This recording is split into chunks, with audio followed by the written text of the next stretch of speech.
Hello everyone, जय हिंद, जय भारत, वंदे मातरम। सभी बच्चों को कैसे हो सभी। तो गाइज एक्सरसाइज 10.4 का सॉल्यूशन हम कर रहे थे। क्वेश्चन नंबर 4 तक का हमने सॉल्यूशन कर लिया था। नेक्स्ट हम बात करते हैं क्वेश्चन नंबर 5 की। क्वेश्चन नंबर 5 में ये कहता है कि find lambda and mu. Lambda और म्यू आपको फाइंड आउट करना है इफ अगर क्या दे रखा है, इन दो वेक्टर की क्रॉस प्रोडक्ट किसके इक्वल दे रखी है, 0 के इक्वल। ठीक है, तो लैम्डा और म्यू फाइंड आउट करो। क्रॉस प्रोडक्ट क्या दे रखी है, 0 दे रखी है। हम सबसे पहले क्रॉस प्रोडक्ट निकालते हैं। क्रॉस प्रोडक्ट कैसे निकालते हैं, डिटर्मिनेट फर्स्ट क्या दिया हुआ है अपने को, यहाँ लेंगे first row I cap J cap K cap लेंगे। सेकंड फर्स्ट वेक्टर दिया हुआ है ये, इसमें आई जे के कोफिशिएंट क्या दिया हुआ है, 2, 6 और 27। नेक्स्ट में क्या दिया अपने को, 1 लैम्डा और म्यू किसके इक्वल दिया अपने को, 0 वेक्टर के इक्वल दिया हुआ है। ठीक है, तो इसका डिटर्मिनेट हम निकालते हैं गाइस। डिटर्मिनेट क्या आएगा, ये आएगा आई कैप इंटू में, ये रो गई ये कॉलम, इसकी प्रोडक्ट इसके साथ, तो ये आएगा 6 म्यू, फिर माइनस में इसकी प्रोडक्ट इसके साथ 27 लैम्डा, फिर माइनस में जे कैप इंटू में, ये रो गई ये कॉलम, इसकी प्रोडक्ट इसके साथ 2 म्यू, माइनस में इतना आएगा 27, फिर प्लस में के कैप इंटू में, ये रो गई ये कॉलम, इसकी प्रोडक्ट इसके साथ, ये आएगा 2 लैम्डा माइनस में 6 और इक्वल टू में क्या दे रखा है अपने को, 0 वेक्टर। तो ये आ गई अपने पास इनकी क्रॉस प्रोडक्ट। अब देखो यहाँ पे मेरे पास यहाँ आया आई कैप और यहाँ आया मेरे पास 6 म्यू माइनस में 27 लैम्डा। इस माइनस के अंदर प्रोडक्ट करूँगा तो प्लस में यहाँ आ जाएगा मेरे पास माइनस का 2 म्यू और ये प्लस का 27 जे कैप, और यहाँ आ जाएगा प्लस में के कैप इंटू में 2 लैम्डा माइनस में 6 इज इक्वल टू में 0 वेक्टर है, 0 वेक्टर को मैं लिख सकता हूँ 0 आई कैप प्लस में 0 जे कैप और प्लस में 0 के कैप। ठीक है, हम क्या कर लेते हैं, दोनों side I cap J cap K cap के कोफिशिएंट को कंपेयर कर लेते हैं।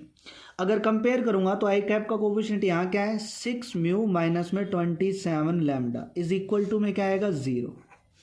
फर्स्ट इक्वेशन आ गई। सेकेंड यहाँ क्या है, 2 म्यू प्लस में 27 माइनस का 2 म्यू प्लस में 27 इज इक्वल टू क्या आएगा, इधर क्या है जे कैप का कोफिशिएंट 0, तो ये सेकेंड इक्वेशन आ गई। नेक्स्ट के कैप का कोफिशिएंट यहाँ क्या है, 2 लैम्डा माइनस में 6 इक्वल में क्या आएगा, 0, तो ये थर्ड इक्वेशन आ गई। अब देखो सेकेंड इक्वेशन से माइनस का 2 म्यू इज प्लस में 27 इज इक्वल टू 0, तो यहाँ से म्यू की वैल्यू कितनी आई, 27 डिवाइड बाय 2। ठीक है, और नेक्स्ट थर्ड इक्वेशन से 2 लैम्डा माइनस में 6 इज इक्वल टू 0 है, तो यहाँ से लैम्डा की वैल्यू कितनी आई, 3, क्यों माइनस का उधर जाके प्लस का और डिवाइड में आके 2, तो ये लैम्डा की वैल्यू आ गई और ये म्यू की वैल्यू आ गई। लैम्डा और म्यू दोनों की वैल्यू आप इक्वेशन नंबर फर्स्ट में पुट करके देखो, इसको सेटिस्फाई करेगी, तो ये अपने पास क्या आ गई, वैल्यू। तो इसी क्वेश्चन नंबर 5 में अपने को क्या करना था, लैम्डा और म्यू की वैल्यू फाइंड आउट करनी थी। क्लियर, तो सिंपल था क्वेश्चन था ये तो। नेक्स्ट क्वेश्चन नंबर 6 देखिए। क्वेश्चन नंबर 6 बहुत ही शानदार क्वेश्चन है। देखो given that A dot B जो है वो अपने को 0 दिया हुआ है, ए क्रॉस बी भी अपने को 0 दिया हुआ है। What can you conclude about the vector A and B, A और बी वेक्टर क्या होंगे। देखो गिवन है हमें क्या कि ए डॉट बी जो है वो 0 है। अब डॉट प्रोडक्ट 0 कब होती है, दिस इंप्लाइज दैट कि A and B are perpendicular, क्योंकि हमें पता है कि डॉट प्रोडक्ट 0 कब होती है, जब वो दोनों क्या हो, परपेंडिकुलर हो। ठीक है, एंड गिवन है अपने को कि ए क्रॉस बी वो भी अपना क्या है, 0, और क्रॉस प्रोडक्ट 0 कब होती है, जब A and B are parallel, जब ए और बी क्या हो आपके पैरेलल वेक्टर हो। अब डॉट प्रोडक्ट 0 है मतलब परपेंडिकुलर है, क्रॉस प्रोडक्ट 0 है मतलब पैरेलल है, तो ये तो पॉसिबल ही नहीं है कि दो वेक्टर परपेंडिकुलर भी हो और पैरेलल भी हो। तो इसका मतलब दिस इज नॉट पॉसिबल कि each A and B perpendicular भी हो एंड पैरेलल भी हो, तो इसका मतलब ये तो पॉसिबल नहीं है। तो डॉट प्रोडक्ट और क्रॉस प्रोडक्ट जीरो कब आ सकती है, आपको लिख देना है which is not possible. Therefore A और बी क्या हो सकते हैं, या तो A is equal to zero होगा या आपका B is equal to zero होगा, कि ए और बी आपके दोनों में से कोई ना कोई एक जीरो होगा, तभी डॉट प्रोडक्ट और क्रॉस प्रोडक्ट आपकी जीरो आएगी। क्लियर। तो हमारे पास यही रिजल्ट आता है, यही इसी कंक्लूजन पे हम पहुंचते हैं क्या, या तो ए जीरो होगा या बी जीरो होगा, तभी आपकी डॉट प्रोडक्ट और क्रॉस प्रोडक्ट दोनों जीरो हो सकती है। ओके, तो इसमें आपको सिर्फ ये चीज बतानी थी। नेक्स्ट क्वेश्चन नंबर 7 देखो गाइस। क्वेश्चन नंबर 7 मैं आपको बता देता हूं पढ़ के क्या दिया हुआ है। क्वेश्चन नंबर 7, एक मिनट देखो। Let A vector A B C, 3 vector दिए हुए, इज गिवन एज, एक वेक्टर ए दिया हुआ है, वेक्टर ए अपने को क्या दिया हुआ है, वेक्टर ए दिया हुआ है a1 i कैप प्लस में a2 j कैप प्लस में a3 k कैप, और एक वेक्टर बी अपने को गिवन है, वेक्टर बी क्या गिवन है, b1 i कैप प्लस में b2 j कैप और प्लस में b3 k कैप, ठीक है। और एक वेक्टर सी अपने को गिवन है क्या, c1 i कैप प्लस में c2 j कैप और प्लस में c3 k कैप। तो 3 वेक्टर गिवन है। देन ये कहता है कि शो दैट, अपने को ये प्रूव करना है कि a क्रॉस b प्लस सी जो होगा वो a क्रॉस b प्लस में a क्रॉस c के इक्वल आएगा। ये चीज़ अपने को प्रूव करनी है। तो सबसे पहले अपने को क्या करना है, a क्रॉस b प्लस सी निकालना है। तो सबसे पहले मैं क्या करता हूँ, b प्लस सी निकालता हूँ। b प्लस सी मतलब दोनों को ऐड करना है। जब दोनों को ऐड करोगे तो ये b1 प्लस में c1 आएगा, b1 प्लस में c1 i कैप, और ये आएगा b2 प्लस में c2 j कैप, और ये आएगा मेरे पास b3 प्लस में c3 k कैप। अब जो चीज़ प्रूव करनी है उसकी मैं लेफ्ट हैंड साइड लेके चलता हूँ। लेफ्ट हैंड साइड अपने पास क्या है, लेफ्ट हैंड साइड है a की क्रॉस प्रोडक्ट किसके साथ, b प्लस में c के साथ। तो क्रॉस प्रोडक्ट कैसे निकालते हैं, डिटर्मिनेंट, फर्स्ट रो क्या आएगी i cap j cap k cap, second row क्या आएगी a के vector i coefficient a1 a2 और a3, सेकेंड थर्ड रो क्या आएगी b प्लस c के कोफिशिएंट, वो क्या है b1 प्लस में c1, तो यह आएगा b1 प्लस में c1, यह आएगा b2 प्लस में c2 और यह आएगा b3 प्लस में c3। यहाँ हम क्या करेंगे, डिटर्मिनेंट की प्रॉपर्टी यूज करेंगे। डिटर्मिनेंट की प्रॉपर्टी ये थी कि अगर कोई भी रो या कोई भी कॉलम 2 टर्म का अगर सम है तो हम उनको अलग अलग डिटर्मिनेंट लिख सकते हैं। मैं इसको लिख सकता हूँ, पहले लिख सकता हूँ determinant i j k cap, first row वो सेम रहेगी a1 a2 a3, third row को मैं लिख सकता हूँ b1 b2 b3, और प्लस में मैं इसको लिख सकता हूँ i cap j cap k cap, ये सेम रहेगी a1 a2 a3, और इसमें मैं लिख सकता हूँ इसको c1 c2 c3 लिख सकते हैं। डिटर्मिनेंट की प्रॉपर्टी होती है कि अगर रो 2 टर्म का सम है तो अलग अलग आप इसको सेपरेट करके लिख सकते हैं प्लस में। अब ये चीज़ क्या बन गई, ये क्रॉस प्रोडक्ट बन गई a क्रॉस b की। देख लो a क्रॉस b करेंगे तो ये आएगा फर्स्ट रो i j के, second row a1 a2 a3 a vector के coefficient, third row b b1 b2 b3 मतलब b के कोफिशिएंट, तो ये बन गया a क्रॉस b। प्लस में ये क्या बन गया मेरे पास a क्रॉस में ये क्या बन गया c। तो यही तो प्रूव करना था, ये हमारे पास राइट हैंड साइड आ गई। तो यही तो प्रूव करना था अपने को। क्या प्रूव करना था, देखो कि a cross b plus c जो है वो इक्वल होगा a क्रॉस b प्लस में a क्रॉस c के। तो हैंस प्रूव्ड हो गया हमारे पास, सिंपल।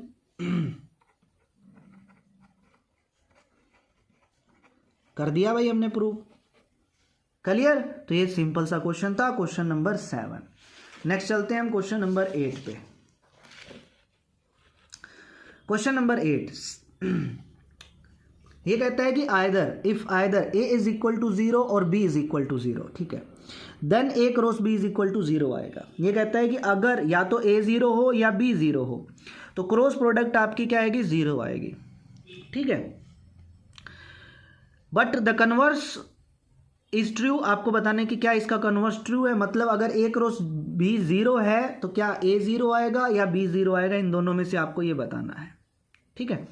तो ये हमारे पास क्वेश्चन नंबर 8।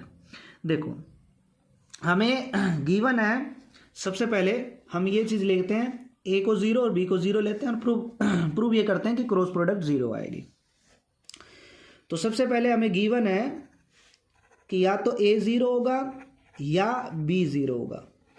अगर ए वेक्टर 0 है तो इसका मतलब इसका मैग्नीट्यूड भी आपका 0 आएगा, और अगर बी वेक्टर 0 है इसका मतलब इसका मैग्नीट्यूड भी आपका 0 आएगा। क्लियर। अब अगर मैं बात करूं ए क्रॉस बी की, तो हमें पता है कि ए क्रॉस बी का जो मैग्नीट्यूड होता है, ए क्रॉस बी का जो मैग्नीट्यूड का फॉर्मूला होता है वो होता है ए का मैग्नीट्यूड इनटू में बी का मैग्नीट्यूड इनटू में साइन थीटा। ये फॉर्मूला होता है। ए क्रॉस बी के मैग्नीट्यूड का फॉर्मूला क्या होता है? ए का मैग्नीट्यूड इनटू बी का मैग्नीट्यूड इनटू में साइन थीटा। अब देखो ए का मैग्नीट्यूड कितना है? 0। तो अगर ए का मैग्नीट्यूड 0 रखूंगा तो ए क्रॉस बी क्या आएगा? 0। अगर बी का मैग्नीट्यूड 0 रखूंगा तो भी ए क्रॉस बी का मैग्नीट्यूड क्या आएगा? 0। ठीक है।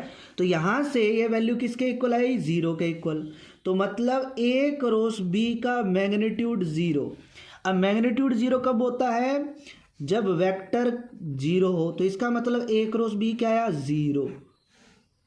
तो पहला तो हमारा प्रूव हो गया कि या तो ए 0 हो या बी 0 हो। तो यहां से ए क्रॉस बी क्या आएगा? 0 ही आएगा। तो पहला हमारा प्रूव हो गया। सेकंड अपने को प्रूव करना है कि क्या इसका कन्वर्स ट्रू है या नहीं। तो देखो इसका जो कन्वर्स है वो आपका ट्रू नहीं होगा। ठीक है। तो कन्वर्स देखते हैं इसका। Converse is not true. मैं आपको पहले बता रहा हूं, याद रखना कि अगर ए क्रॉस बी 0 है, क्रॉस प्रोडक्ट 0 है, इसका मतलब ये नहीं होता कि आइदर ए 0 और बी 0। ये पॉसिबल नहीं है। अगर आपके दो नॉन जीरो वेक्टर है, ए और बी दो नॉन जीरो वेक्टर है, तो भी क्रॉस प्रोडक्ट आपकी 0 आ सकती है। देख सकते हो एग्जाम्पल के। देखो जैसे ए वेक्टर मैंने ले लिया आई कैप प्लस में जे कैप प्लस में के कैप। एक बी वेक्टर मैंने ले लिया 2 आई कैप प्लस में 2 जे कैप प्लस में 2 के कैप। और अगर मैं इनकी क्रॉस प्रोडक्ट निकालूं, ए क्रॉस बी निकालूं, तो वो आएगा डिटर्मिनेट आई cap J cap K cap, first 1 1 1 और इसमें आएगा 2 2 2। डिटर्मिनेट की प्रॉपर्टी होती है कि अगर कोई रो में से अगर कोई एलिमेंट कॉमन आ रहा है तो उसको कॉमन ले सकते हैं। तो देखो थर्ड रो में से 2 कॉमन है, 2 कॉमन ले लो। अगर मैं 2 कॉमन लूँगा तो यहाँ बचेगा 2 बाहर, यह आएगा I cap J cap K cap, यहाँ भी 1 यहाँ भी 1 यहाँ भी 1, नेक्स्ट ये भी 1 ये भी 1 वे 1। अब डिटर्मिनेट की प्रॉपर्टी होती है कि 2 रो या 2 कॉलम सेम हो तो डिटर्मिनेट 0। तो ये देखो R2 और R3 दोनों सेम है तो डिटर्मिनेट 0। तो देखो ए क्रॉस बी की वैल्यू कितनी आई? 0। क्रॉस प्रोडक्ट 0 आई, बट ए और बी दोनों नॉन जीरो है। तो यहाँ से ये चीज़ प्रूव होती है कि अगर क्रॉस प्रोडक्ट 0 हो तो इसका मतलब ये नहीं होता कभी भी कि ए और 0 दोनों में से कोई 0 होगा। नहीं, ए और बी दोनों नॉन जीरो हो सकते हैं। दोनों नॉन जीरो होंगे तो भी क्रॉस प्रोडक्ट 0 होगी। देख लो। तो ये क्या हो गया? इसका कन्वर्स हमारा हो गया। क्लियर?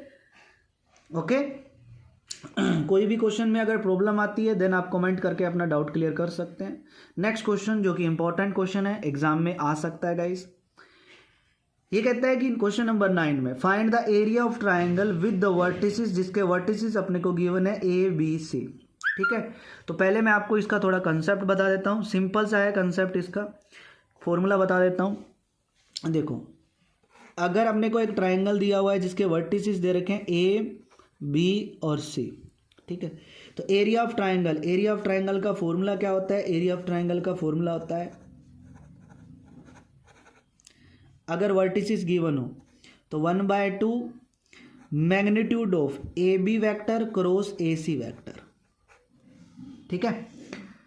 अगर आपको वर्टिसेस गिवन हो तो ए क्रॉस बी मतलब ए बी क्रॉस ए सी का मैग्नीट्यूड निकाल लेंगे और उसका हाफ कर देंगे, एरिया ऑफ ट्राइंगल आ जाएगा।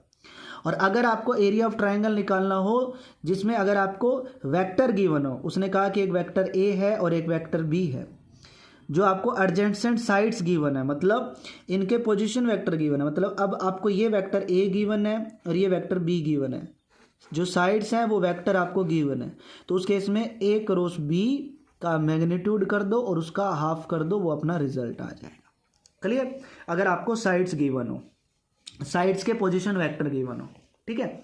अब यहाँ वर्टिसेस गिवन है, तो वर्टिसेस गिवन है तो उस केस में सिंपल ए बी वेक्टर निकालेंगे ए सी वैक्टर निकालेंगे और उसका क्रॉस प्रोडक्ट कर देंगे और उसका हाफ कर देंगे मैग्नीट्यूड का, तो वो एरिया ऑफ ट्राइंगल आ जाएगा।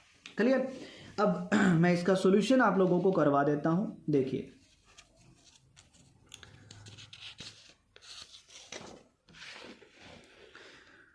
नेक्स्ट पेज पे करवाता हूं आप लोगों को मैं, ओके। तो हमें पॉइंट ए गिवन है, पॉइंट ए क्या गिवन है, पॉइंट ए गिवन है 1 1 2, पॉइंट बी गिवन है 2 3 5 और पॉइंट सी हमें गिवन है, वो दिया हुआ है हमें 1 5 5। तो सबसे पहले लेट कर लेता हूँ ए वेक्टर। ए वेक्टर क्या है, position vector of point A, point A का पोजीशन वेक्टर। तो वो क्या आएगा, आई कैप प्लस में जे कैप प्लस में 2 के कैप, यही आएगा, I cap J cap plus में 2 K cap. B vector, B vector मान लिया मैंने बी का पोजीशन वेक्टर, तो वो आएगा 2 आई कैप प्लस में 3 जे कैप प्लस में 5 के कैप। और सी वेक्टर मान लेता हूँ किसका पोजीशन वेक्टर, सी पॉइंट का, तो आएगा आई कैप प्लस में 5 जे कैप प्लस में 5 के कैप। अब एरिया ऑफ ट्राइंगल निकालना है तो मुझे वेक्टर निकालना पड़ेगा, पहले ए बी वैक्टर निकालना पड़ेगा और फिर ए सी वैक्टर निकालना पड़ेगा, फिर इन दोनों की क्रॉस प्रोडक्ट निकालनी पड़ेगी, क्योंकि फॉर्मूला मैंने अभी बताया था, फॉर्मूला होता है आपका ए बी क्रॉस ए सी का मैग्नीट्यूड। तो सबसे पहले ए बी वैक्टर, फिर ए सी वैक्टर, फिर उसके मैग्नीट्यूड का हाफ करेंगे। तो अगर ए बी वैक्टर क्या होता है, बी के पोजीशन वेक्टर में से माइनस कर दो ए का पोजीशन वेक्टर, मतलब बी माइनस में ए। तो ये बी है, बी में से ए को माइनस करेंगे तो 2 आई कैप माइनस में आई कैप, तो ये आएगा आई कैप। इसमें से इसको माइनस करेंगे तो प्लस में 2 जे कैप, और इसमें से इसको माइनस करेंगे तो प्लस में 3 के कैप।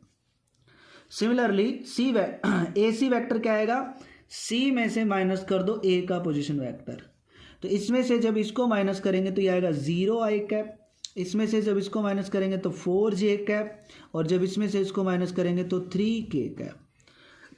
तो ये ए बी वैक्टर आ गया और ए सी वैक्टर आ गया।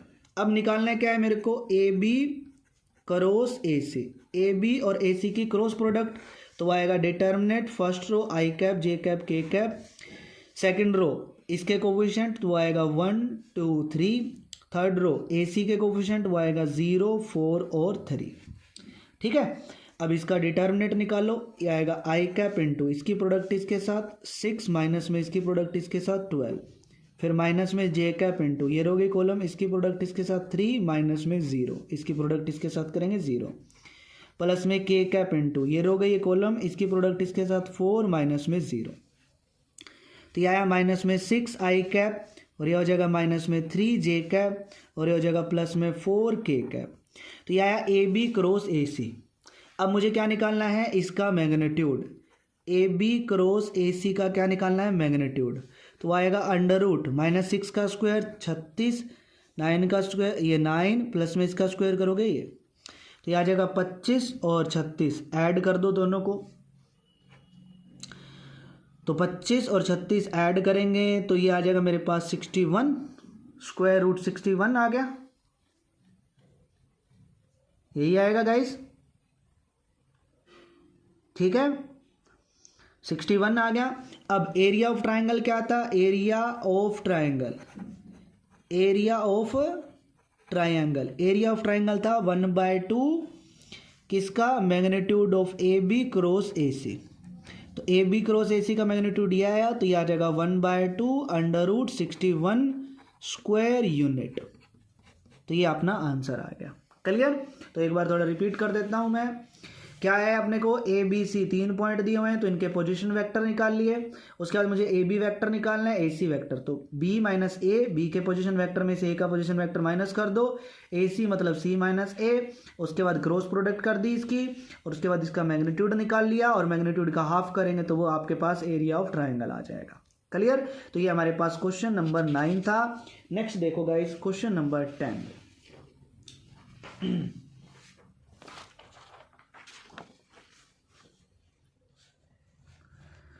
क्वेश्चन नंबर 10 देखो, find the area of parallelogram whose adjacent sides are determined by the vector.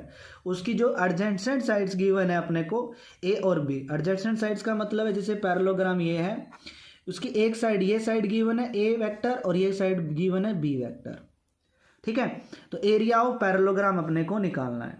ठीक है, तो ये भी इंपॉर्टेंट क्वेश्चन है, तो मैं आप लोगों को बता देता हूँ। देखो, अगर आपने को एडजेसेंट साइड्स गिवन हो तो एरिया ऑफ पैरेललोग्राम का जो एरिया होता है वो होता है magnitude of A cross B का मैग्नीट्यूड, अगर अपने को एडजेसेंट साइड्स गिवन हो।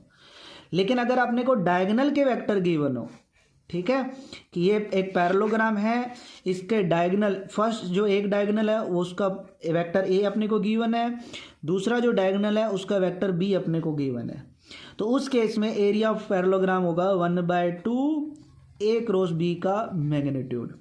और अगर अपने को वर्टिसेस गिवन हो कि ए बी सी और डी ये वर्टिसेस गिवन है, तो हम क्या करेंगे, इसके डायगोनल निकालेंगे। मतलब आप ए डी वेक्टर निकालो, ए डी वेक्टर निकाला, आप बी सी वेक्टर निकालो, बी सी वेक्टर निकाला, दोनों की क्रॉस प्रोडक्ट का मैग्नीट्यूड का हाफ कर दो, वो आपके पास आंसर आ जाएगा। क्योंकि फिर हमने को डायगोनल आ जाएगा, ए डी डायगोनल आ जाएगा, बी सी डायगोनल आ जाएगा, ठीक है, और डायगोनल वेक्टर आ जाएगा तो A D cross B C divide by उसका हाफ कर देंगे, ठीक है। तो ये उस केस में ये फॉर्मूला होगा। लेकिन अगर मैं इस क्वेश्चन की बात करूं तो इस क्वेश्चन में अपने को एडजेसेंट साइड्स गिवन है, मतलब पड़ोसी साइड्स गिवन है, और एरिया ऑफ पैरेललोग्राम अपने को निकालना है। तो सबसे पहले ए और बी अपने को दो वेक्टर गिवन है, तो उनकी क्या निकालेंगे, क्रॉस प्रोडक्ट। तो ए क्रॉस बी निकालेंगे तो वही डिटर्मिनेंट आई cap J cap K cap.